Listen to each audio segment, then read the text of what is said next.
Now I have cut the desired pattern paper according to the size and given it a black matting. So two different pattern papers for front and the back cover. I have already stuck the back cover. Now I'm going to do for the front cover. So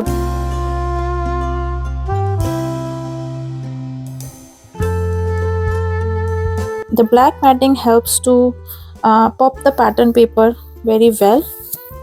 Also, it's making a balance with my black ribbon, since I've not used black much in this album. So just to balance the ribbon, I have given it a black matting to my pattern paper, making sure that the pattern paper is stuck properly with glue on my front cover. I'm pressing the corners very nicely and then leaving it to dry. Meanwhile, we will just collect some things for decorating our front cover.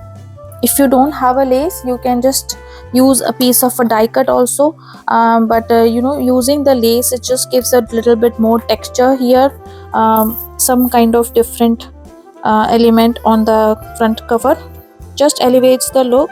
If you want to move to next level in your scrapbooking journey, you can invest in some laces. This is an ivory shade, perfectly matching with my pattern paper here.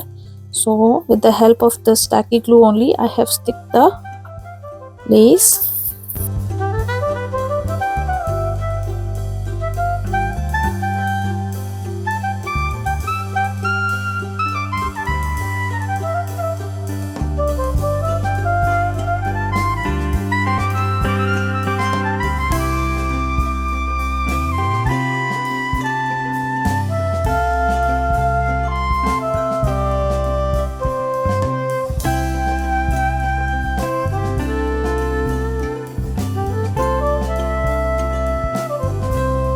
Finally, we are done with the beautiful cover of this Valentine's pop-up album. I hope you guys had fun making this, and do share your creations with the hashtag mentioned in the captions down below.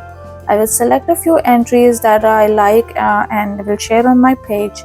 Also, the best entry will receive a prize from me. So the last day to make this beautiful album will be 14th of February, and so on 15th I will share the results with you. That's it from my side. I am Priyanka from Memory Keepers. Do subscribe to my channel and follow for more inspirations and tutorials. Till then, happy crafting and happy Valentine's Day. Bye.